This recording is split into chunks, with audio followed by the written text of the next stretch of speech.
제가 우리 교회에서 사역하면서 가을이면 우리가 예수생명 축제를 계속 진행하고 있어요. 오늘은 그 예수생명 축제를 위해서 VIP 전도 주일로, VIP 작정 주일로 우리가 예배하고 있죠. 근데 솔직히 부담스러운 건 맞아요, 그죠? 전도가 즐거운 분도 계세요. 복음 전하는 것이 사명으로 여겨주시는 분도 분명히 계십니다. 그런데 솔직히 부끄럽지만 목사로 사는 저에게도 누군가에게 복음을 전하고 누군가에게 교회에 오세요라고 이야기하는 것은 결코 쉽지 않습니다. 그리고 가장 큰 건 뭐냐면 거절감이에요. 알거든요. 믿었지도 못하고 그리고 환영받지도 못한다는 거절감도 있어요.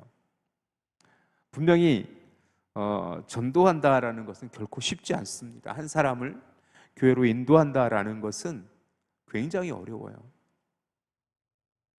그럼에도 우리는 해야 돼요.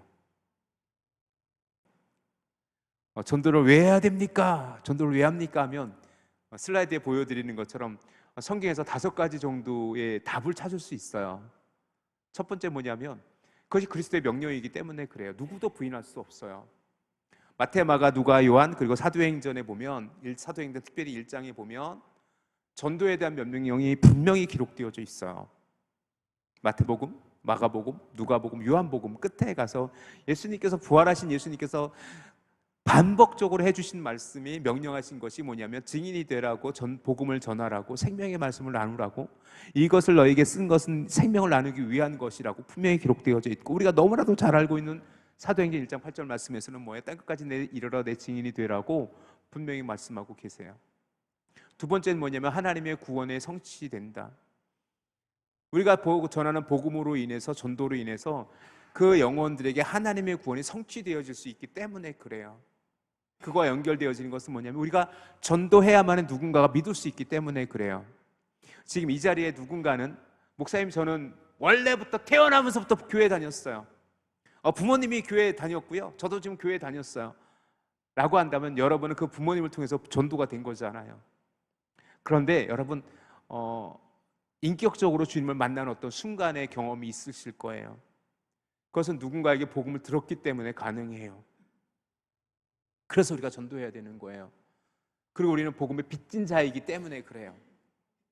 복음에 빚졌다라는 것은 뭐냐면 누군가를 위해서 나를 위해서 기도하고 나에게 복음을 전하며 그 사랑으로 나를 섬겨줬기 때문에 그래요. 그래서 누군가가 그리스도인이 되었다라는 것은 누군가의 섬김의 사랑의 헌신의 결과물이에요. 저도 저를 전도하신 분이 계세요. 그리고 저도 복음의 빚진 자예요. 그렇기 때문에 우리는 뭐예요? 복음의 빚진 자로서 그 빚을 갚아가는 것, 그것을 우리는 전도의 이유로 찾을 수 있어요. 그리고 또 한 가지 중요한 건 뭐냐면 교회의 존재 목적이에요. 교회라는 공동체가 갖고 있는, 우리가 수요일 날 우리가 사도행전을 계속해서 나누고 있는데 교회는 태생적으로 전도 선교 공동체여야만 해요.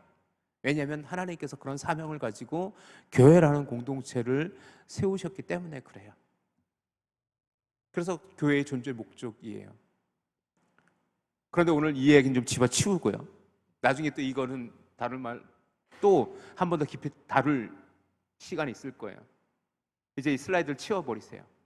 자, 그렇다면 정말 우리는 왜 전도해야 되지? 다른 관점, 다른 시각에서 저는 우리에게 또다시 도전되어지는 하나님의 은혜를 나눌 수 있는 이 시간 되어지기를 간절히 소망합니다. 설교 제목 한번 읽어보실래요? 시작! 아버지의 마음으로. 여기서 아버지는 이중적인 의미가 있어요. 오늘 본문에 나오는 아버지의 의미가 있고요. 또 하나는 하나님의 아버지, 그래서 이중적인 의미로서 아버지의 마음. 오늘 우리가 읽은 본문에서 너무나도 우리가 잘 알고 있는 탕자의 이야기라고 불려지는 오늘 본문을 통해서 그 본문에 등장하는 아버지는 예수님께서 비유로 말씀하신 것이기에 그 하나님의 아버지와 맞닿아 있어요. 그렇기 때문에 오늘 본문을 통해서 우리는 우리가 어떻게 하나님께서 우리에게 복음 전도의 사명을 허락하셨고 우리에게 어떤 마음으로 그 사명을 감당하게 하는지, 그리고 우리가 왜 복음을 전해야 되고 하나님의 마음이 어떠한 건지를 우리가 함께 나누면서 오늘 그 은혜를 나눌 수 있기를 간절히 소망합니다. 여러분은 익히 손양원 목사님이라는 분을 여러분은 잘 아실 거예요. 왜냐하면 순교에 대해서 이야기할 때나 사랑에 대해서 이야기할 때나 감사에 대해서 이야기할 때 이 손양원 목사님의 얘기는 이러한 너무나도 설교자들에게는 굉장히 자주 사용되어지는 예화이기 때문에 그래요.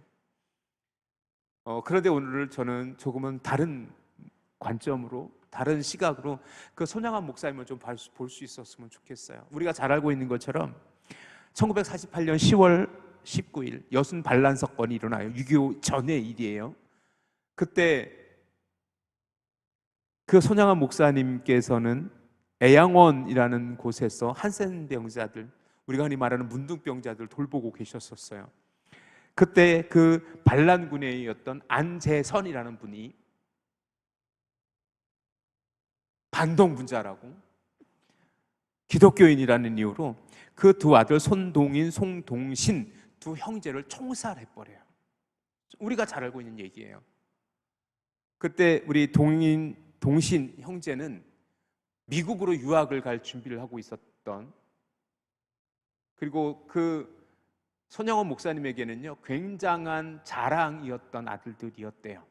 굉장히 똑똑했고 그 당시 미국으로 유학 간다는 거는 상상할 수 없는 그런 일들인데 이미 유학이 결정되고 준비하는 과정이 있었다고 해요. 그런데 어느 날 우리가 잘 알고 있는 것처럼 그 안재선이라는 사람에 의해서 두 아들이 총살당하고, 그리고 두 아들을 양자로 삼잖아요. 양자로 삼아요. 그 과정에서 우리가 잘 알고 있는 것처럼 그 손양원 목사님께서는 그 장례식장에서 10가지의 감사의 제목으로 그렇게 기도하기도 했었어요. 나 같은 죄인의 혈통에서 순교자의 아들을 낳게 하심을 감사합니다를 비롯해서 미국으로 유학 가려고 준비하던 내 아들 미국보다 더 좋은 천국 가니 감사하다고. 그리고 중요한 것은 뭐냐면 이렇게 기도해요.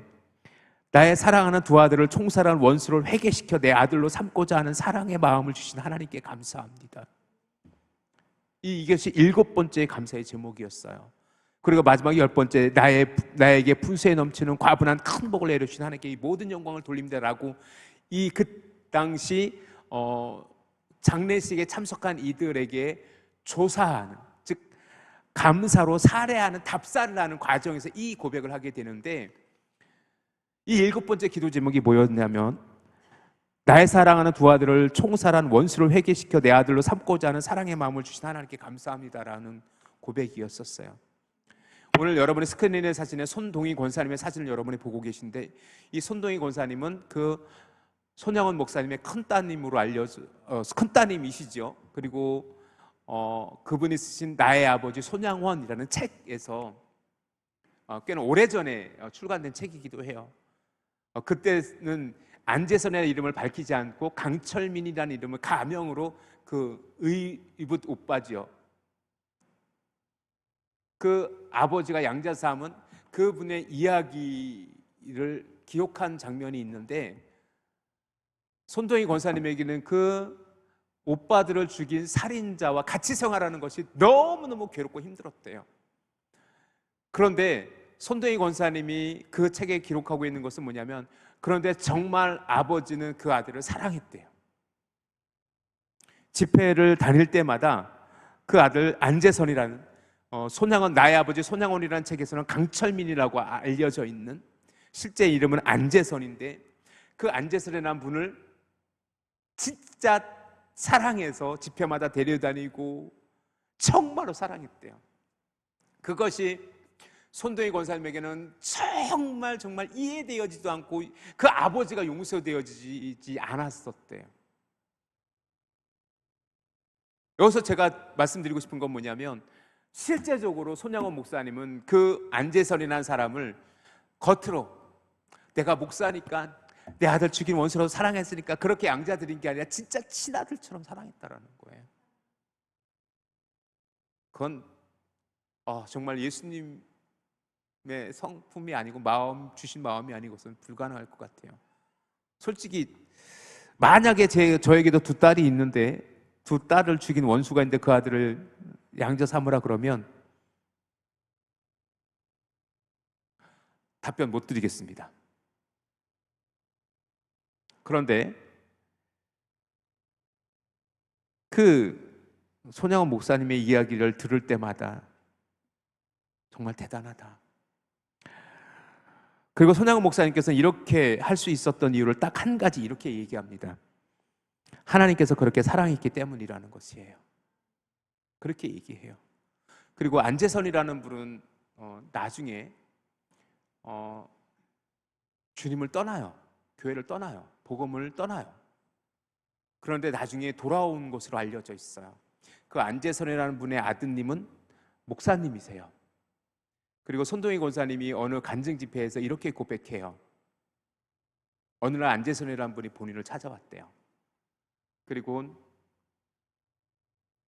동희야, 정말 정말 미안하다. 내가 이제 하나님 나라 가면 내가 두 오빠한테 정말 정말 무릎 꿇고 용서를 빌게 라고 유언처럼 그렇게 손동희 권사님께 마지막 인사를 건넸다라고 그렇게 어느 간증 집회에서 고백한 것을 제가 들은 적이 있어요.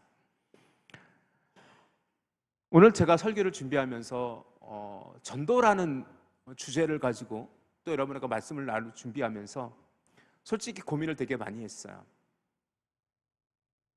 전도해야 될 이유를 여러분하고 나눌 수도 있고 전도해야 될 사명에 대해서 나눌 수도 있었는데 그보다 더 중요한 거, 왜 우리가 정말 전도해야지?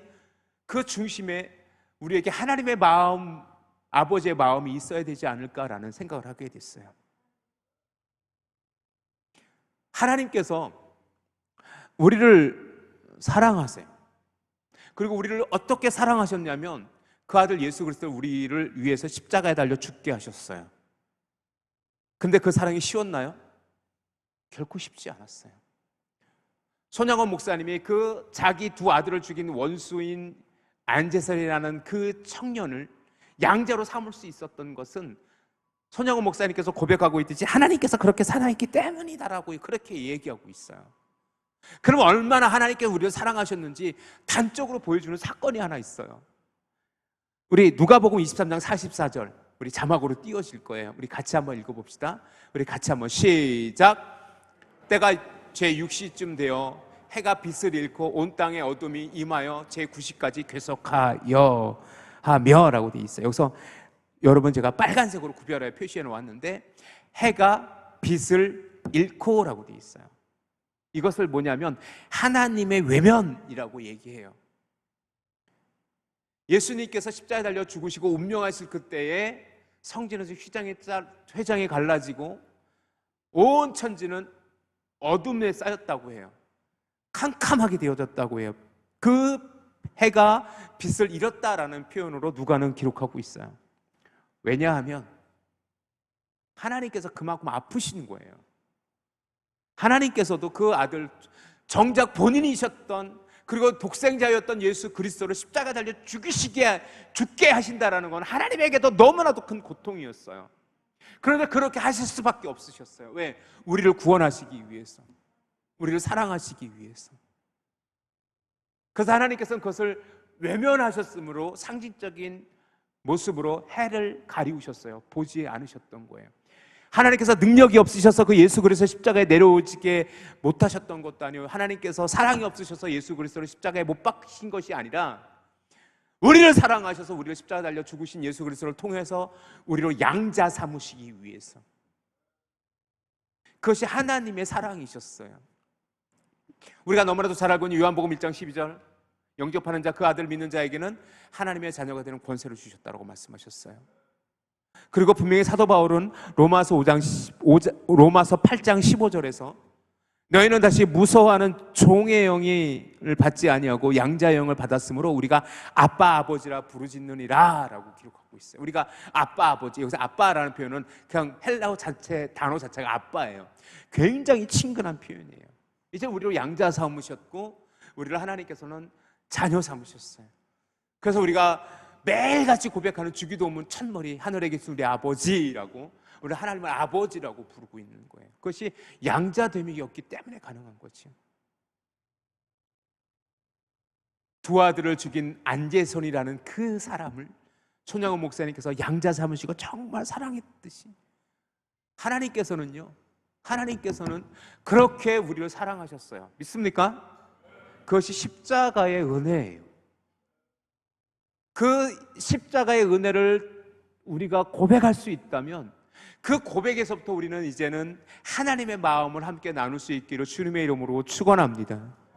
하나님께서 우리를 양자 삼으셨고 모든 영광과 권세를 하나님의 자녀된 우리가 누릴 수 있도록 하시기를 원하셨어요. 그리고 지금 여전히 죄악 가운데 있는, 죽어가고 있는, 아니면 죽은 사탄막 약한 영의 그 죄악 가운데 있는 세상에 믿지 않는 많은 이들이 주님께로 돌아오기를 하나님께서는 기다리시고 계시고, 그들을 주님께로 인도하기 위하여 우리를 사용하길 원하신다라는 것, 그래서 우리가 전도해야 된다라는 것을 여러분이 기억하시기를 주님의 이름으로 축원합니다. 오늘 본문의 말씀은 작년 11월 달에 제가 목자의 기쁨이라는 설교를 통해서 1절부터 7절까지는 나누었던 본문이에요. 누가복음 오늘 보면 15장 전체는, 누가복음 15장 전체는 세 가지의 옴니버스 사건, 목자의 잃은 양의 비유, 여인의 한 드라크마, 잃은 드라크마의 이야기, 그리고 오늘 우리가 읽은 탕자의 이야기라고 불려지는 그 이야기의 연속선상에 있어요. 그런데 그 이야기를 지금 누구에게 하고 있는지 정확히 볼 필요가 있어요. 누구에게냐면 15장 2절 다시 한번 넘어가 보십시오. 오늘 본문은 읽진 않았지만 15장 2절 같이 한번 읽어봅시다. 시작. 바리새인과 서기관들이 수군거려 이르되 이 사람이 죄인을 영접하고 음식을 같이 먹는다 하더라. 예수님께서 죄인과 세리들과 함께 먹고 즐기며 그들에게 하나님 나라를 가르치실 그때 그 서기관과 바리새인들이 조롱하고 있었어요. 저 죄인들과 함께 하고 있어 예수는, 라고 말이죠. 그때 예수님께서는 이 비유를 들어 이야기하고 있는 거예요. 결국 오늘 누가복음 15장에서 이 세 가지 비유에 대한 청중, 그리고 그 비유를 들어 말씀하신 이유는 그 서기관과 바리새인들을 향한 메시지였었던 거예요. 그리고 우리가 잘 알고 있는 이 탕자의 비유라고 이야기되죠. 오늘 우리가 읽은 본문을 좀 주목해 봅시다. 저는 이것을 탕자의 비유라고 이야기하는 것을 별로 좋아하지 않아요. 언제부턴가 성경에 이 본문을 그냥 탕자의 비유라는 표현으로 코멘트가 달려 있었는데, 엄밀히 말하면 이 예화의 주인공은 탕자가 아니에요. 탕자를 얘기하고 싶은 게 아니에요. 그러면 앞에 있는 예화, 잃은 양이 주인공이어야 되고 10드라카 중에 잃어버린 한 드라카마가 주인공이어야 되는데 그것을 얘기하고 싶은 게 아니에요. 분명히 말씀드리는데 오늘의 이야기의 관점에서 우리가 주목해야 될 것은 그 아버지예요. 그 아버지의 마음을 하나님의 마음으로 이해하길 원하셨던 거예요. 자, 오늘 이야기는 여러분이 잘 알고 있으니까 우리 간단하게 정리하고 넘어가 보시죠. 어느 두 아들이 있어요. 근데 둘째 아들이 몇 가지가 없냐면 네 가지가 없어요. 뭐가 없어요? 네 가지가 없어요. 네 가지 뭐뭐 없을까? 싸가지가 없는 거예요. 싸가지가 없어요. 말도 안 돼요. 어느 와서 아버지한테 그러는 거예요. 아버지, 나 유산 줘요. 어쨌든 내 아버지가 부자고 아버지 내가 유산 받을 게 있는데 아버지 미리 주세요. 이런 싸가지 없는 아들 둘이 있었다니까 그 아버지의 재산의 3분의 1이 그의 몫이에요. 왜냐하면 신명기의 율법에 의하면 장자는, 유대 율법에 의하면 장자는 아버지 재산에 갑절을 받도록 돼 있어요. 유산에 다른 형제보다 갑절을 받게 돼 있어요. 즉 뭐냐면 아들 둘이니까는 세 등분해서 3분의 2는 큰 아들 거, 나머지 하나는 3분의 1은 작은 아들 거, 이렇게 돼 있는 거예요. 그런데 유산 언제 받아요? 유산은 누가 죽어야? 부모님이 죽어야 받을 수 있어요. 예? 살아계신 아버님께 유산 달라고 하면 그건 큰 불효예요. 그렇죠? 아버지 유산 줘야 하면 아버지 빨리 죽으세요, 이 얘기가 똑같은 거 아니에요? 말도 안 돼요. 그런데 그 아버지는 인자하셨나 봐요. 제가 물려줄 유산도 없지만 만약에 두 딸들이 와서 아빠 죽으면 어쨌든 아빠 죽으면 재산 내 거 되는데 나 미리 주세요. 그러면 열받을 것 같아. 그런데 그 아버지는 그 아들에게 그래. 그래서 재산을 다 정리해서 그 분깃을 줬어요. 그리고는 화랑방탕해요. 다 날려먹었어요. 여기서 여러분 오늘 본문에서 16절에 보면 돼지 먹는 쥐염 열매로 배를 채우고자 하되 주는 자가 없는지라 라고 되어져 있는데, 결국 그 탕자는 무슨 직이 돼지 농장의 종업원으로 취업을 했던 것 같아요. 하필 돼지 농장이었을까? 왜 하필 돼지 농장에 취업했다고 누가는 예수님께서는 이 비유를 들고 계신 걸까? 유대인들은 돼지를 부정한 짐승으로 여겨요. 유대인들은 돼지를 치지 않아요. 즉 뭐냐면 이 아들은 아마 이방 땅에 가 있을 거예요. 그리고 유대인들에겐 가장 부정한 짐승으로 알려져 있는 돼지를 친다라는 것은 그의 인생의 끝이라는 거예요. 가장 절박한 상황 속에 그 돼지가 먹는 쥐염 열매조차도 얻어먹을 수 없는 상황이라는 거예요. 그런데 제가 여러분하고 주목하고 싶은 건 그거예요. 20절 말씀 한번 보세요. 20절 말씀을 좀 여러분이 좀 꼭꼭 씹듯이 천천히 한번 같이 읽어볼게요. 시작. 이에 일어나서 아버지께로 가느니라. 아직 거리가 먼데 아버지가 그를 보고 측은히 여겨 달려가 목을 안고 입을 맞추니. 그 아들이 생각했어요. 차라리 내가 이렇게 살 바야 내가 우리 아버지 집에 종으로 가는 게 낫다. 종으로 가는 게 낫다. 차라리 내가 가서 아버지 집에 가서 차라리 종의 신부 사는 게 낫지. 도저히 못 살겠어 하면서 그 아들이 아버지에게로 가요. 그런데 여러분 20절 말씀 다시 한번 보세요. 누가 먼저 봐요? 아들이 아버지를 먼저 봐요? 아들이 아들을 먼저 봐요? 더 정확하게 아직도 거리가 먼데, 옛날 성경은 상거가 먼데 이렇게 기록되어져 있어요. 아직 거리가 먼데 누가 아버지가 그를 보고 아버지가 그를 봐요. 아버지가 거짓골을 하고 있는 그 아들을 먼저 봐요. 여기서 제가 오늘 이 본문을 여러분과 나누고 싶은 이유가 여기 있어요. 잘 생각해 보세요. 아버지는 알고 있었던 것이요. 저 아들 다시 돌아올 거를. 그런데 우연히 동구밖을 지나다가 우연히 그냥 지나가다 저 새끼 오네, 이런 상황이에요? 아니에요.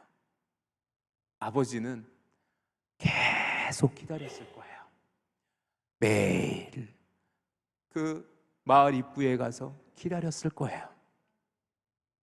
그리고 어느 날 그가 와요. 누가? 탕자가. 그것이 아버지 하나님의 마음이라는 것을 여러분이 기억하시길 주님의 이름으로 축원합니다. 우리가 전도하고 우리가 예수의 생명을 나누고 우리가 아버지께로 갈 때마다 이 아버지의 마음을 여러분이 조금이라도 헤아릴 수 있기를 주님의 이름으로 축원합니다. 이 예화를 듣고 있는 예수님께서 이 이야기를 하고 계실 때 그 바리새인과 서기관들은 어떤 마음이었을까? 그리고 예수님께서는 그들에게 왜 이야기를 왜 하는 거예요? 너희가 바로 탕자야. 하나님께서 지금 너희를 기다리고 계셔 라고 말씀하시는 거 아니에요? 또 한 가지 주목해 볼까요? 달려가라는 뜻이에요.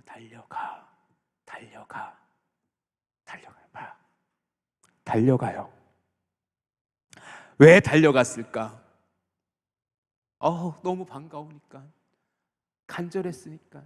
참, 여러분이 부모님이잖아요. 그죠? 부모이 아닌 우리 청년들도 있지만 곧 태어날 찹쌀이도 있고, 여러분의 자녀가 만약에 여러분이 오늘 탕자라 비유라고 알려진 오늘 본문에 여러분의 아버지였다고 생각해 보세요. 여러분도 그렇게 하지 않으셨을까요? 아무리 자식이 미워도, 아무리 자식이 잘못했어도 그 자식이 아버지 집에 오는데 너 새끼 왜 왔어? 너 나가! 라고 할 부모가 어디 있냐고요. 근데 요즘 뉴스에 보면 그 아들을 말도 안 되는 일들이 벌어지기도 하는데, 하나님의 관점에서 이 본문을 보면 결국 뭐냐면 하나님 아버지는요 그렇게 아들을 기다리고 있었던 거예요. 그리고서 달려가라는 표현이 굉장히 의미 있는데, 유대 문화와 우리나라 문화가 다른 듯 같은 게 굉장히 많아요. 유대인들도 잘 뛰지 않아요. 특별히 이 아버지, 오늘 본문에 등장하는 비유 속에 나오는 아버지는 아마 많은 부자였을 거예요.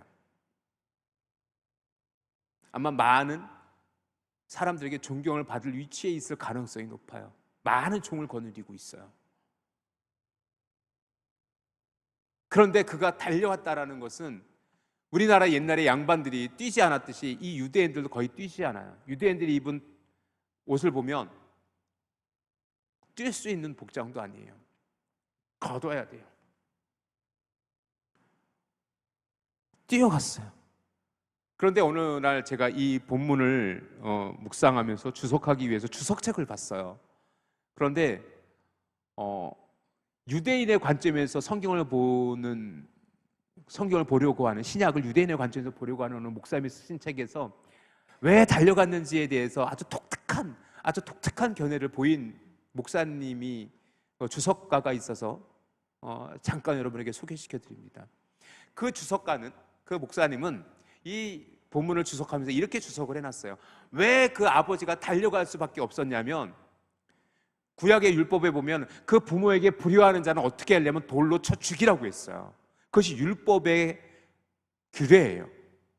그런데 아버지의 유산을 챙겨가지고 먼 나라로 갔다가 허랑방탕하고 이제 돌아오는 그 아들은 율법의 관점에서 그건 진짜 나쁜 거예요.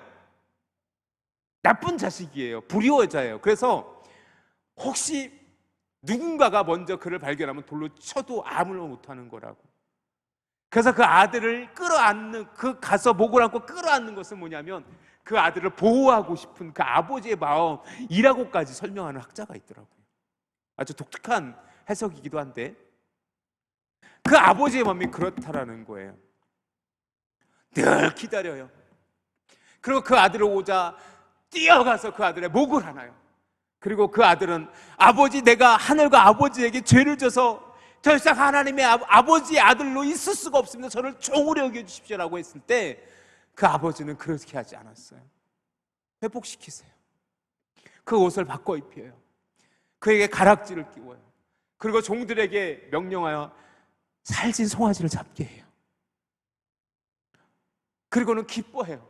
내 아들이 죽었다가 살아났다. 자, 오늘 본문을 우리가 익히 잘 알고 있는 본문이지만 하나님의 관점에서 이 본문을 보자고요. 하나님은 지금 무슨 얘기하고 있는 거예요? 하나님이 지금 그렇게 기다리고 있다고요. 우리가 흔히 얘기하는 그 탕자를 기다리듯 그 불효한 자식, 그 유산을 받아가지고 허랑방탕하게 먼 나라 가서 그렇게 허랑방탕하게 살고 있을 걸 뻔히 그 아버지는 알았을 거예요. 그리고 그놈이 쫄딱 망해서 거지처럼 돌아올 것을 알고 있었을 거예요. 그래서 그는 늘 그 상고가 먼데 라는 그 전후의 성경의 표현처럼 아직도 먼 거리에서 그 아들이 오는지 안 오는지를 보고 있다가 그 아들이 오는 것을 보고 달려가서 그 아들을 끌어안는 아버지처럼, 하나님께서는 그렇게 잃어버린 자를 찾고 계시다라는 것을 여러분이 기억하시길 주님의 이름으로 축원합니다. 그렇기 때문에 우리가 전도해야 될 이유, 우리가 다시금 복음을 전해야 될 이유는 바로 하나님의 잃어버린 자식들, 여전히 하나님의 구원의 은혜를 누려가야 되지만 그 복음의 은혜를 깨닫지 못하는 그들에게 하나님의 당신을 기다리고 있다고, 하나님께서 지금도 당신을 기다리고 있다고 전해주어야 되는 거예요. 그것이 전도예요. 그래서 우리가 전도하기에, 우리가 복음을 전해야 될 이유는, 성경에 많은 이유가 있지만 가장 중요하게 우리가 전도해야 될 이유는 그 하나님의 아버지의 마음을 우리가 절절하게 우리 속에 고백되어질 때 우리가 진짜 전도할 수 있지 않을까요? 저는 간절히 소원합니다. 그리고 여러분에게 간절히 바랍니다. 지금 이 자리에 예배하는 우리 믿음의 성도들에게 그 예수님의 그 비유의 말씀과 같이 그 아버지의 마음이 우리 가운데 허락되어지기를 원합니다. 그리고 우리 사랑하는 성도님들이 그 마음으로 여러분이 작정한 VIP들을 위해서 기도하고 그 영혼들을 위하여 희생하고 사랑하고, 그리고 그 하나님의 마음으로 여러분이 복음을 전할 수 있기를 주님의 이름으로 축원합니다. 그것이 오늘 우리에게 주어진 전도의 이유가 되어질 수 있기를 원합니다. 여러 전도해야 될 이유를 성경에서 찾자면 그 외에도 여러 가지가 있을 수 있어요.